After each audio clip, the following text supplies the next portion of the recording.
Hello, my friends, and welcome to the temple. I'm your high priestess, Erin Sunniva McHugh, and it is great to be here with you. As we enter this temple today, I welcome the presence of our higher selves. I welcome the presence of the highest consciousness into this space, highest love, highest compassion. I ask for the divine to hold us in the light today. I welcome the benevolent teachers and weavers of the divine plan to grace this space, to support the expansion and sharing of spiritual experience and education. This is the place where we witness the work that we talk about. We can be present for the unfolding of hearts returning to their true medicine, or you may be called to this space today because you are seeking connection to your divinity, or you are seeking a space where you can truly dive into your inherent perfection, which is real. It's time to remember how to heal and to walk the path of love and participate in the restoration of the divine plan on earth. Welcome, my friends, and so it is. Welcome, welcome, welcome. Happy to see you. Happy to be here. So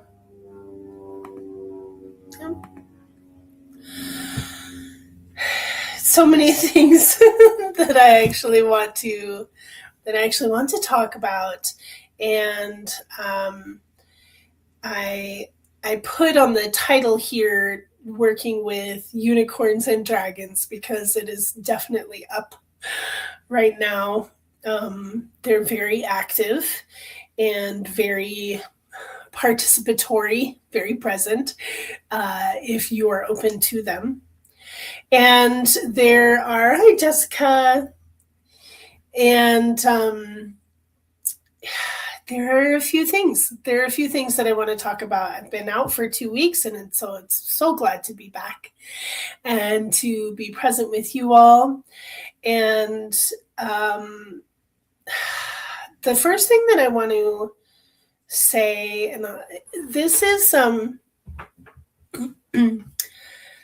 we're all on a very unique journey, each and every one of us, and our awakening to our abilities is a journey in and of itself, right? You might have experiences where your abilities advance along with your awakening. So the more things that you awaken to, or that you realize, or that you have veils lifted around, certain realities or aspects of our reality that shift and change for you, you might also notice that your gifts or your abilities advance as those veils are lifted for you. Hey, hi Donna. So one of the things, there's a term. There is a term that has been used for quite some time, and has been adopted in some way by the New Age community. And this is the word woo. So in the past, the term woo-woo was used to kind of diminuate, someone in their work, or their magic, their alchemy, whatever it was that they were doing. That term was used to make it be fantasy, false, make-believe, right? Excuse me. So the definition of woo-woo, okay? An adjective concerned with emotions, mysticism, or spiritualism other than rational or scientific, mysterious, new agey. Also as a noun, a person who has mystical or new age beliefs. When used by skeptics, woo-woo is a derogatory and dismissive term used to refer to beliefs one considers nonsense or to a person who holds such beliefs. Sometimes woo-woo is used by skeptics as a synonym for pseudoscience, true believer, or quackery. But mostly the term is used for its emotive content and is an emotive synonym for such terms as nonsense, irrational, nutter, nut, or crazy. So the term woo-woo, right, originally is used to degrade who you are, to degrade your magical work, to degrade your abilities, to make fun of you, right?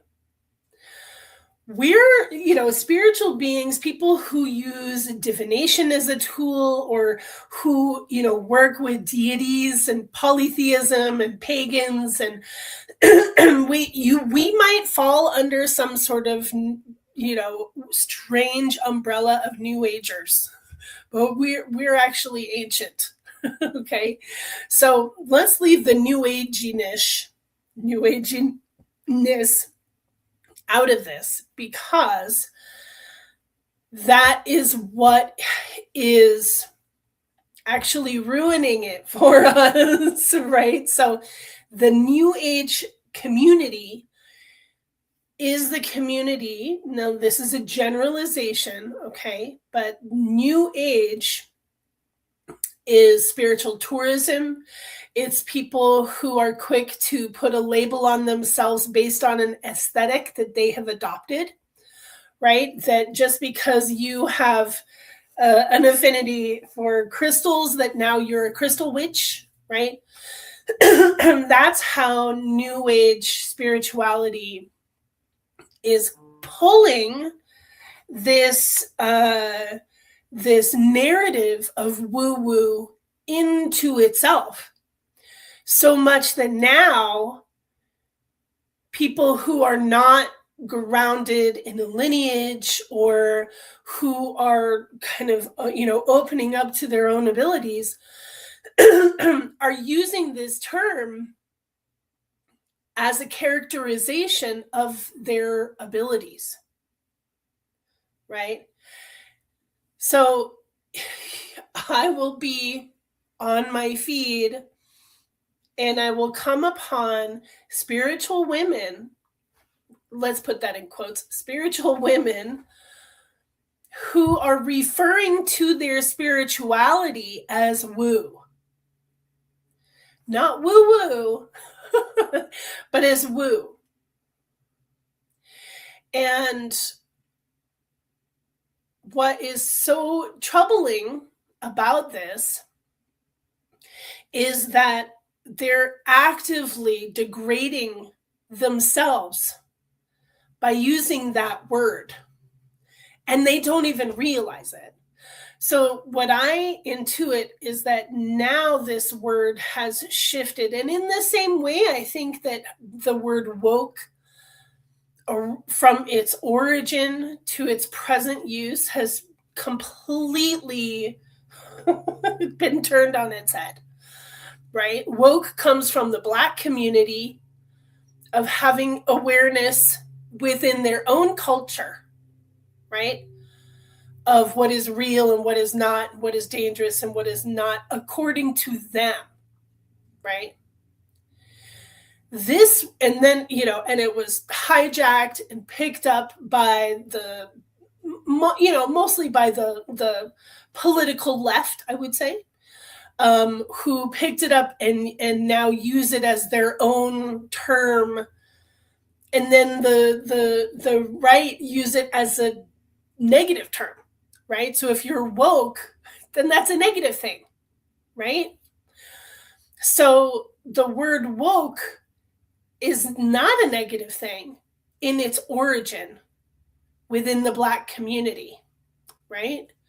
So the word woo is a negative term that people are using it for themselves without realizing the etymology of the word with woo-woo and its degradation of the work that they're trying to refer to by using the word woo.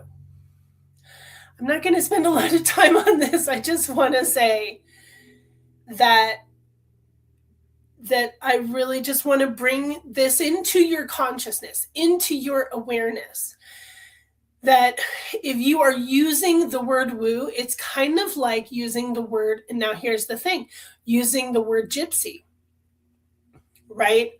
Most people don't realize that the term gypsy is a derogatory term for the Romani people, right? For nomads, right? And that's where the word gypped comes from, to be shorted, right? To be taken advantage of, right? So it's a derogatory term against the Romani people, okay? So when we use the word woo, we are literally saying this fake thing that I do, that's literally what they're doing. And I commented something like this to a woman who was saying, one of my woos, blah, blah, blah. And I was like, I don't think you realize the context from which this word comes. And you're using it with your own description, with your own. And I understand that the use of words and how we use words as a collective versus individually, how they can change and maybe be restored, be reclaimed. Certain communities reclaim words in order to empower themselves so that they aren't derogatory anymore, right? But at the same time, this word is not going to ever mean something other than derogatory, right? It's going to mean your fake practice that you're trying to sell to me. That's what it means. So when you are in your development and you are presenting your work, your abilities, your psychic abilities, your therapeutic abilities, your healing abilities, whatever it is that you are on the road toward mastery, that you are dedicated to, please do not use this word in reference to it, because you are energetically pulling the rug out from yourself. Or you are attracting people to your field who don't believe, because that word is about not believing. So if you refer to your work as woo, you don't respect your work, plain and simple, right? And so I said this to the woman. I said, please have more respect for the work that you do in the world and don't call it woo. And she said, well, I'm working with a different definition. I'm like, I'm sorry, there's only one definition for this word. And it's derogatory. You can reclaim all you want, but you will stay in that pigeonhole of an energetic where you won't be able to grow. And your work will not be taken seriously as long as you call it woo. Okay, that's it. Rant over. Rant over. So, I had to get that off my chest. So this is the thing, is like we need to have an awareness of the etymology of where things come from. Right? It's kind of redundant for me to say the etymology of where things come from. Like, we need to know what the etymology of things are when we use them. There is the Wu-Tang Clan. That is a different woo. That is a different language altogether. So then we have our unicorns and our dragons. And in these 2 weeks off that I have had, I spent some time with some unicorns and with some dragons. And I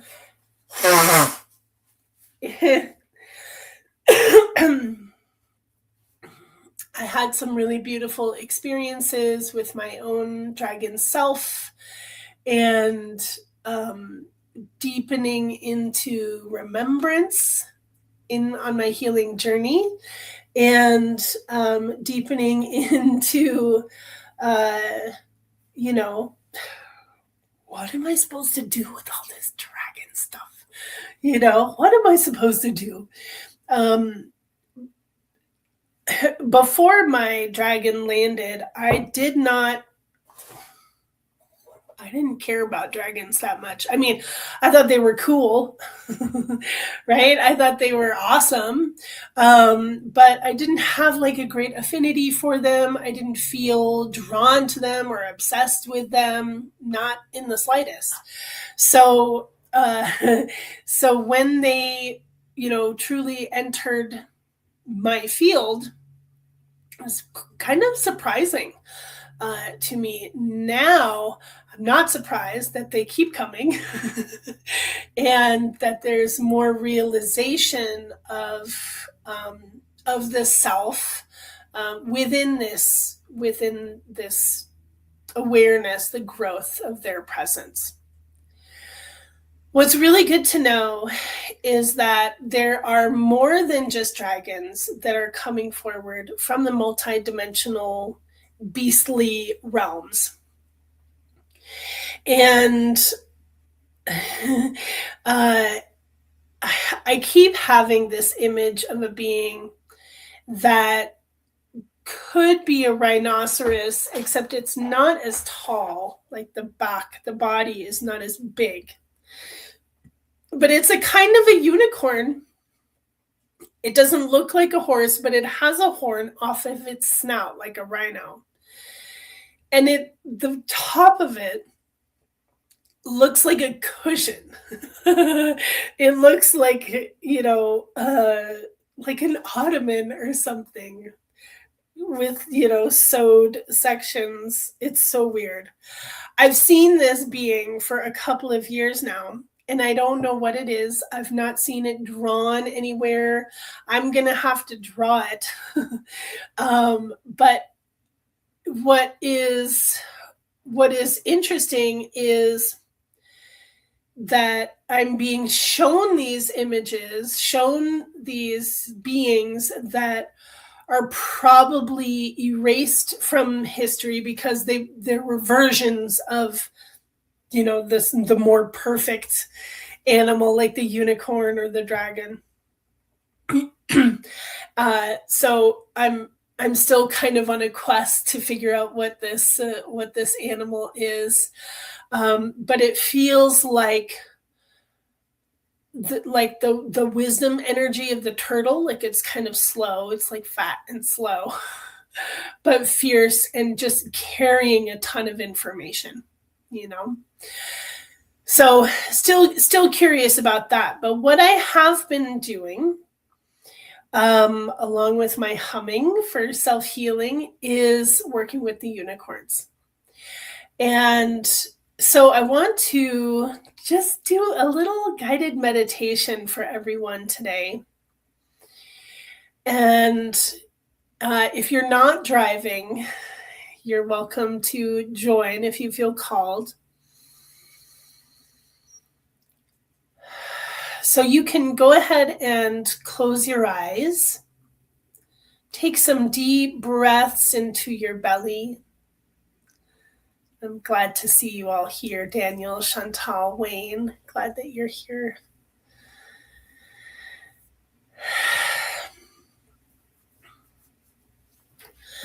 And let's come into awareness of the heart fire. So here at the center of your being, at the center of the heart vortex, is a multicolored flame. And this multicolored flame is blue, from the blue ray of the lineage of Sophia. And we have the white Christed ray, the self-realization ray. The emerald crystal heart ray connecting us to Gaia and her emerald crystal heart from the order of the Emerald Order of Melchizedek. And the golden flame, the triple solar dragon flame, here at the center of the heart.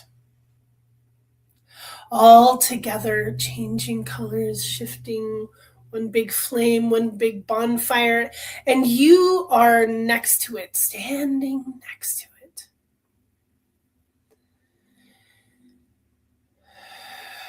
Being present with the flame.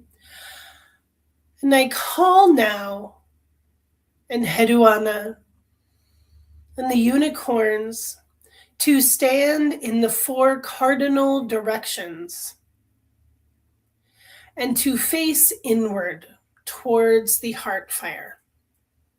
And so here in your inner eye, you may begin to notice their awareness and that you, standing here with the flame, are at the center of their coordination, of their formation. And I invite you to step into the flame. Step into the heart fire.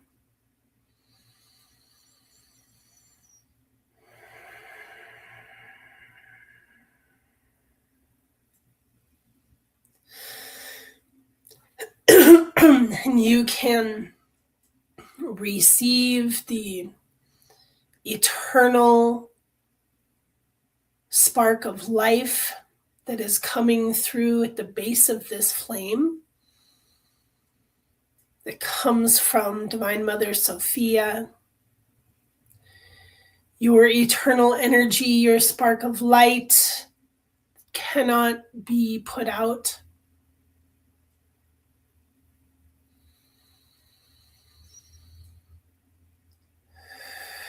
And you begin to notice now beautiful light extending from the horns of the 4 unicorns surrounding you in the heart fire.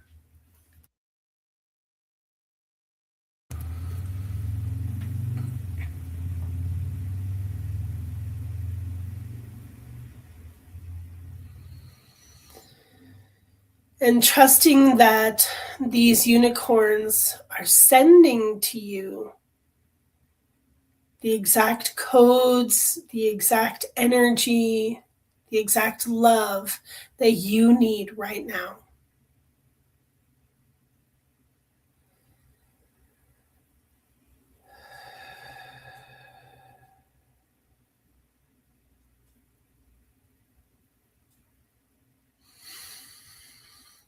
You might be able to see that there is energy that is coming into the unicorns and being focused and sent through the horns to you.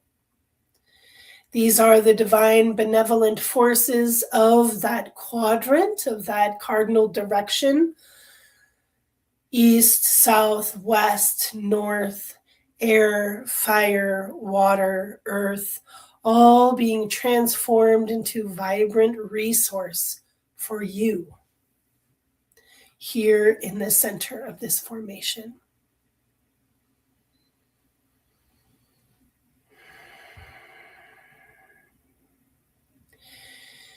And if you have an emotional wound that you are nursing at this time, name it for them.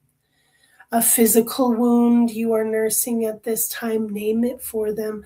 I invite, I welcome, I receive this healing energy to this focal point within me for my highest good.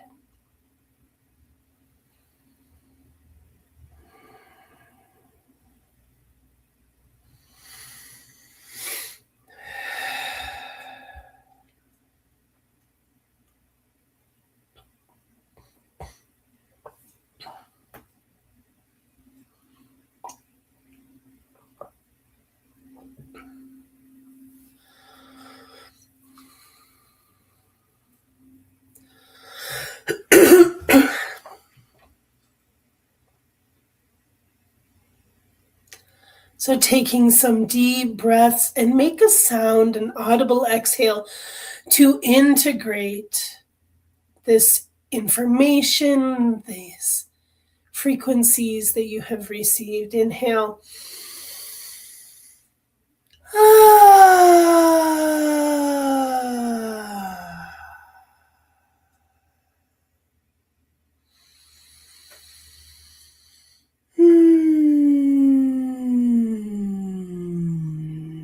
One more.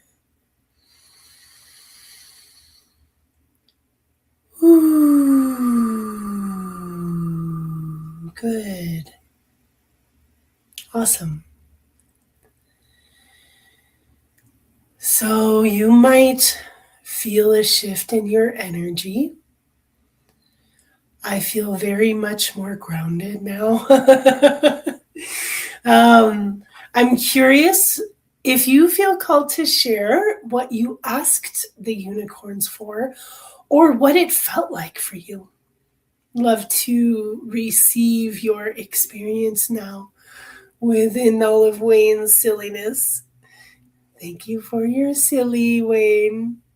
It is welcome here. And so while you all share, yeah, gosh, I want to sing a song. Do I have a shaker? Where's my shaker? It's not here. We'll do without. We'll do without.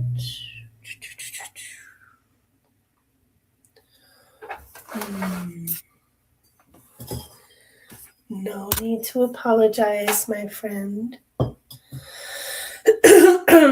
But I would love to hear any personal experiences.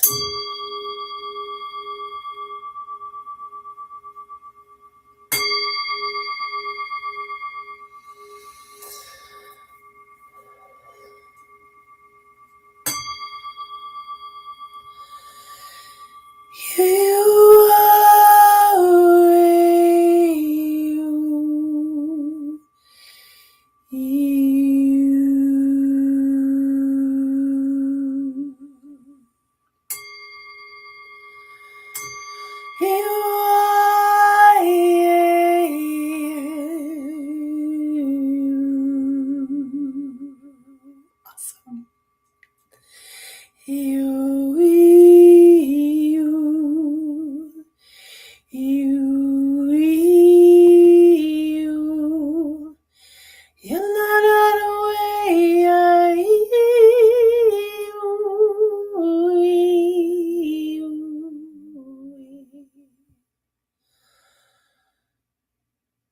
It's a little bit redundant. Wayne, luminaries of light.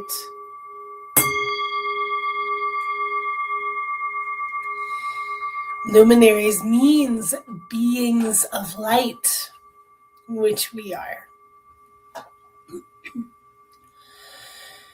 Wileno sogno kie niwa soti kie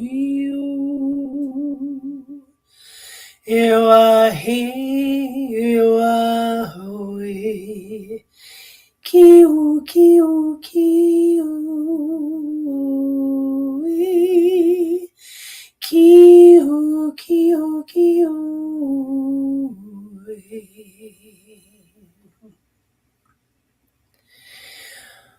And so we give so much thanks to, put my phone on.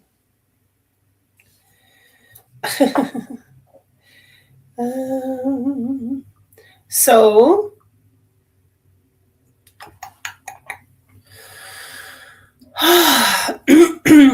the unicorns, I made a post a couple weeks ago that the unicorns and the dragons are congruent. Their return is congruent. And within this awareness of both of them returning at the same time, what I have been learning is that the dragons come in to shake things up, right? The dragons come in to disturb your comfort, to force you into change, to encourage you to take the steps that you need to in order to have that change, in order to have that evolution within yourself. And the unicorns come after or within that experience, but especially after, to integrate, to soothe, right? To make sure that the work that you're doing is landing in your body, right? And I do believe that the unicorns and the Pegasi, they're cousins, right? Like what's happening right now is that there are a lot of multidimensional beings that are returning. So I would say yes, the Pegasi are returning. And their energy is different as well. Their energy is liberation, right? Their energy is steadfastness, Pegasi. I need to stop sticking my fingers in my eye. Right? So there's like the unicorn energy is very high vibrational, but it's very, consider this now, focused, right? For obvious reasons, that narrowing of the energy, right? So they take the energy that either you or they are carrying, and they help to focalize it, and to especially focalize healing energy into the places where it needs to go, right? So that's a different energy than the Pegasus, right? Which is about liberation, it's about exploration, it's about seeing what's next, right? The Pegasus can have a similar awareness to that of the eagle, right? Because they are high flying, but they have that. I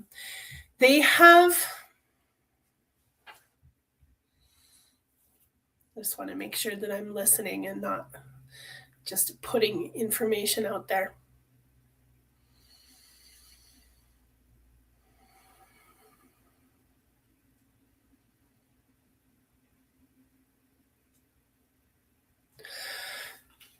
Okay, so they say we are like the windstorm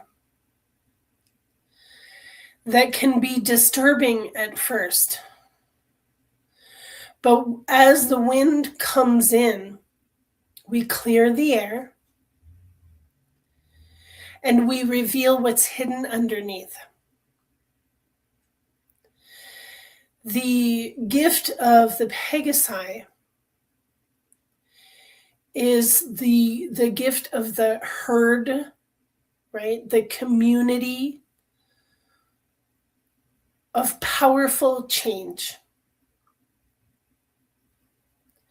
We do not usually show up as in singles or in pairs, but as a whole herd. For that's part of our safety.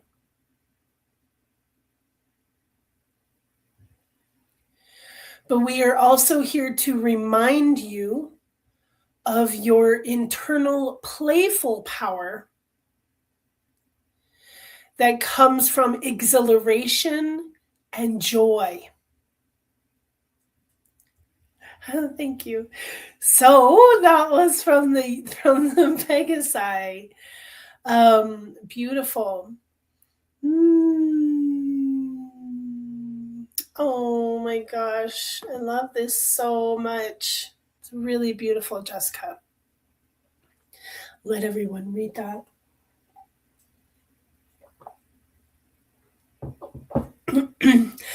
earth is a place of great healing. Yes, it is. Yes. So then with the unicorns, right? So Pegasus and unicorns, very different energies. The unicorns are much more serious, I would think. I mean, they're pure love, right? But the unicorns are like, they're like, what is the direction? What are we doing here? Right? Instead of that kind of free form, like, we're going with this flow, we're going with this gale, right? We're going with this where the wind is blowing us, kind of in this sense with the Pegasi.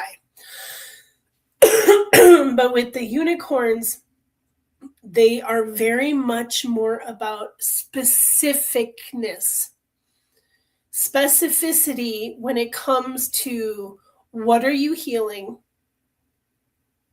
how are you tending to yourself, and what do you need, right? So how often do we actually ask ourselves these questions? Well, what do I need? We know what we want, right? And this is actually a common practice in spiritual alchemy when we're working with individuals, not necessarily doing induction or reading the Akashic records, but just communicating to the body, communicating to the wounds that are being held within the body. What do you need?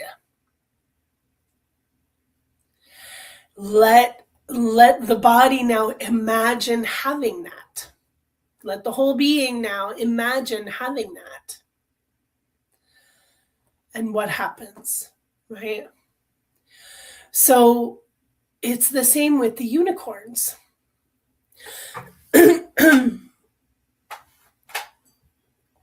What is it that your healing requires at this point? What is it that your body needs, your heart, your mind, your spirit, right? It's not just that we always need clearings or that we need to be cleared so that we can keep going. No, we need to have depth. We need to know what our spirit is working us for. Being spiritual people is not just about sovereignty, it's about what you do with your sovereignty. So when we're working with unicorns, there's a mission that's present. They need not necessarily direction, but they need the goal. They need to know what the goal is. Dragons, on the other hand, depending on the type of dragon that you're working with, dragons are more about, they can be very much nitty-gritty detail oriented, right? Considering that they can bring their focus all the way down to DNA, to the atomic level, right? In that quantum sense, in that plasmic sense, that they can affect change on the quantum level through changing things physically changing things. So where the unicorns are directing energy and directing focus with certain codes, dragons are coming through and tearing off the surface and peering within, diving into the whole scenario, the whole being, right? I watch my dragon, Rumara, go from her full size to microscopic in order to do specific healing work for people, in order to change their DNA or affect something in the blood or do psychic surgery, right? Like she goes to the level, to that physical size that is required in order to do what is required for the healing, right? So all of these beings, they work with us for different purposes in different ways, right? And each serving their magic incredibly, right? So, Jen, you feel very connected to the Pegasi, of course. What about other luminaries? What about other multidimensional beings that carry the divine light? Do we know of any others? Right? So there's that one that I can see in my mind that I don't know the name of. We also have, beings that, so there are different kinds of dragons. Let's also talk about that. So we have serpentine dragons that might not have wings, right? That's actually more of what Rumara is. But then you also have the big-bodied dragons with giant wings, and we have protector dragons versus teacher dragons and healer dragons, right?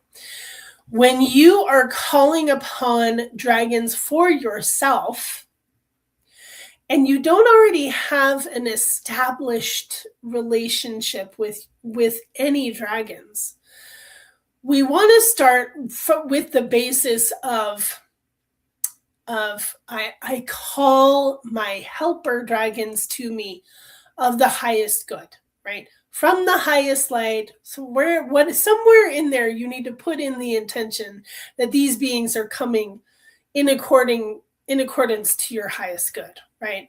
So I call upon the divine dragons who serve the collective good and who serve my highest good, who are ready to work with me. I call you forward. And you might notice a big whoosh kind of presence. You might not notice anything, right? It might take time for them to come into your field, depending on how dense your field is and your awareness, your ability to notice what's around you, because that's always shifting as well. You might notice that after making a statement of this kind or a request of this kind, that, I started seeing dragons, but in a weird way, like at the store or in a commercial, or, no matter how they show themselves, the dragons are showing themselves to you. And you can see them in cloud shapes. You can see them in statues and figurines and kids' toys. And it still is that message. Hi, I'm a dragon. Pay attention. I'm here for you. I'm here to help you. Right? This is my emerald rose dragon. Isn't she sweet? Yeah. Right? So you never know, or you might cross, pass someone in the street that's like wearing a dragon pin. And you're like, oh, dragons, I saw the dragon, right? So this is the way. Oh, I love that, Donna. Yeah, dreaming you're a dragon rider, it's because you are, Wayne. It's because you are having that experience. And, many people say that when we're dreaming, we're actually experiencing life in another realm, right? So that can be sometimes, that can be all the time. I don't know. Sometimes my dreams are just way too weird to think that they're actually real somewhere else, but that's okay. So questions about the dragons. Working with dragons for land work, right? So sometimes we do grid work with the dragons, and you can you can ride them on their back. You can also connect so that you're looking through their eyes. And that really depends on, what your relationship is with your dragon and how they allow you to work with them, right? So today is the third Thursday, and our Dragon Tribe Circle, I'm actually going to change the name from Dragon Tribe to Dragon Clan because I'm Celtic. It just makes more sense to me. So I am going to change the name. But either way, our Rumara Circle today is open. If you would like to join, if you'd like to try it out, if you'd like to come and visit, make sure that you join my Patreon for free, and you will have access to that. And we meet every Thursday at 2 p.m. Eastern. And this is quite an opportunity to connect to your dragons, right? Sometimes unicorns are there as well.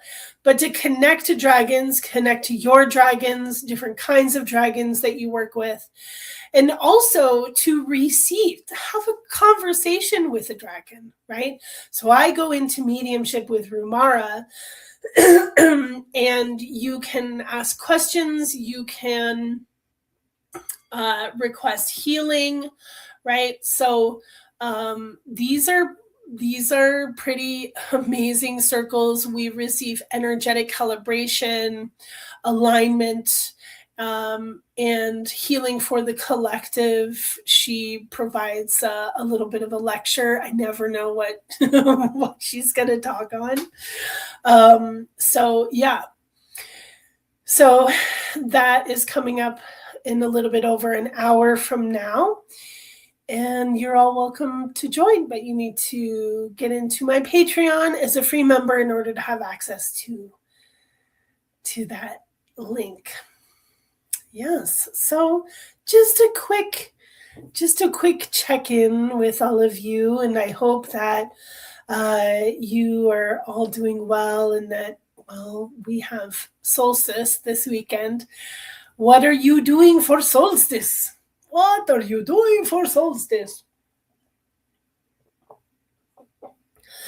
So Suniva means the gift of the sun in Norwegian. And this weekend we have our pagan party, our Norse Gaelic pagan party. And I'm really excited to celebrate the sun, to honor the sun. And there's plenty of sunshine out there right now, I tell you what. So, how do you plan on connecting to the height of the sun here in the northern hemisphere? Happy birthday, Mimi. Yeah.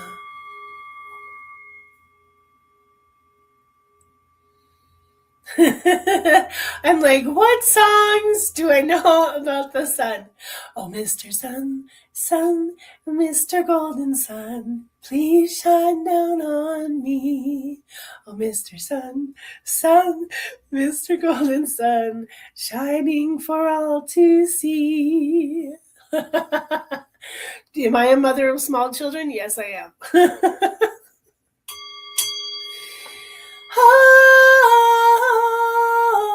Oh, Father,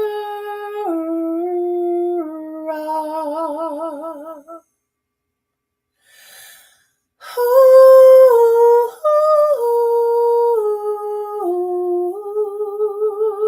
Father. And so we have here in the United States,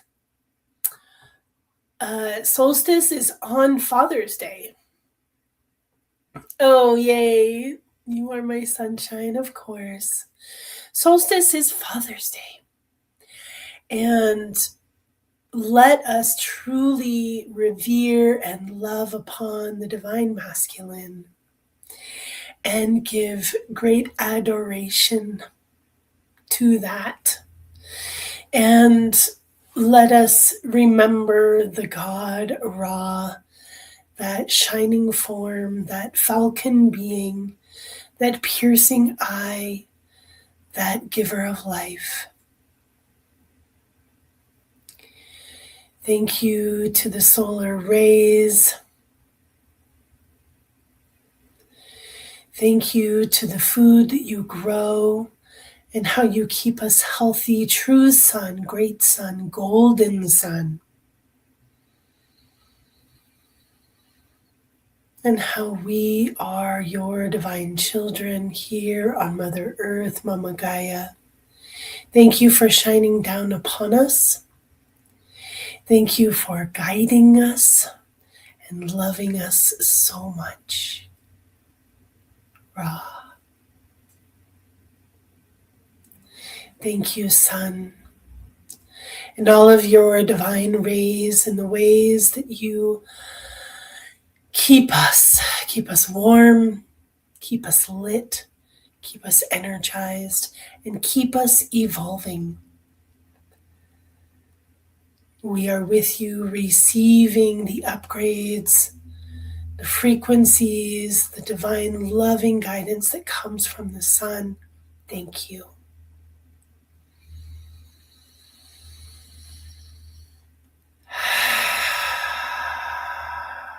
And visualize the sun in your belly, in your solar plexus.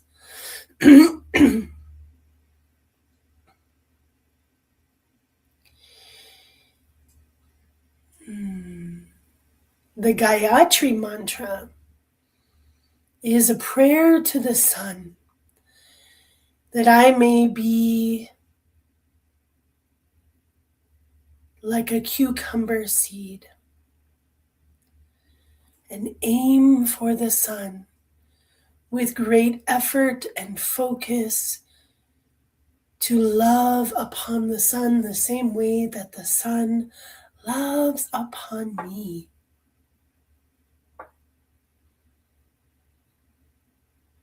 Om Bhurбhuvasvaha Tatsaviturvarenyam Bhargo Devasya Dhimahi Dhiyo Yona Prachodayat. See the sun in your belly, giving praise to the divine masculine, the presence of self within you. Om Bhurбhuvasvaha Tatsaviturvarenyam Bhargo Devasya Dhimahi Dhiyo Yona Prachodayat. One more time. And you can hum if you don't know this one, or ooh with me. Bring your heart and your sound, your intentions into this mantra with me. Om Bhurбhuvasvaha Tatsaviturvarenyam Bhargo Devasya Dhimahi Dhiyo Yona Prachodayat.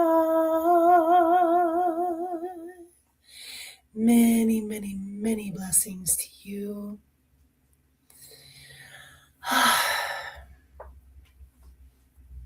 Thank you to the unicorns. We release you. Thank you for your healing energies today. Thank you for the visiting Pegasi and for the dragons, all of their guiding forces and these multidimensional beings that love us so much. Thank you. Thank you for loving us. Thank you for showing up at this pivotal time. May we be empowered. May we be connected to love. And may we continue to love one another. Have a beautiful day, everyone. If you'd like to join us in 1 hour in the Dragon Circle, you are most welcome. Take care.